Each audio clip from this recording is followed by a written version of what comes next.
All right, guys. For this week, this one kind of piggybacks off of last week's one, which was you have to be done being a fighter to be a good teacher.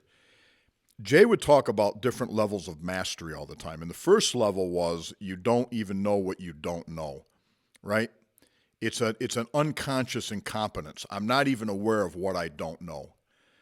So not only don't I know it, I don't know that I don't know it. That's kind of your beginning place. That's where you start. The next level was conscious competence. If I'm thinking about it, if I'm focused on it, I can do it. But it's requiring a tremendous amount of effort on my part, and I can't lose focus. Otherwise, I won't be able to pull it off. The third level was unconscious competence, which was I can do it without thinking about it. I don't even have to think about it. It just comes naturally to me. Now, for a lot of people, they believe that's where the highest level is, the unconscious competence. This guy can do it without even thinking about it. That's how good he is. But I would say there's another level of that, which is reflective consciousness, which is to say, not only am I good and I can do it, I have the ability to reflect upon it so that I can help you do it. I can help teach it to you. I can show you how to do it. That's a very rare thing. That's extremely rare. And the people who get to that if you find somebody who has that, seek them out, look for their guidance, try to learn from them. That's a rare person, and Jay D'Amato was certainly that. I want to give a little shout out to another gentleman who is, in my mind, every bit as important in my life as Jay, and that was Steve Yant. Steve Yant was a lifelong friend of Jay's, was also an instructor at his school.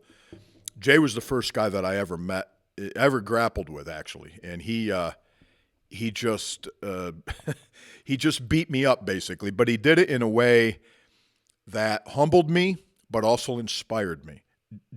Steve was always, as Jay was, always there, always encouraging, always helping me.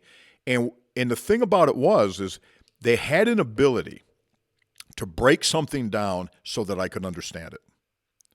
Now, I've trained with other guys. Goker's a guy, maybe one of the best, if not the best to ever do it. But often it's very hard for me to learn because he's doing so many things, it's difficult for me to see it. I've had other examples of guys that I thought were really good. I didn't necessarily think they were the best teachers per se. I've met other people who were marginally good, phenomenal teachers. I mean, then you get the rare guy like Steve and Jay both were very, very good and able to break it down and show it to you. So think about those levels, and as you go up through those levels, your awareness of yourself changes. So the first one is I don't know even what I don't know. I'm unconsciously incompetent. Eventually that gives rise to conscious competence. I'm aware of it. I can do it if I'm focused. And then you have unconscious competence where I don't even have to think about it. It's second nature. But the highest level in my mind is the reflective consciousness, this idea that I can reflect upon it so much that I can see where you're having trouble. I can see it and I can help you with it. That to me is just an amazing level to get at. When you get to that place, the benefit you can be to people is just tremendous. So seek it out in others and then try to cultivate it in yourself. That's this week's principle, guys.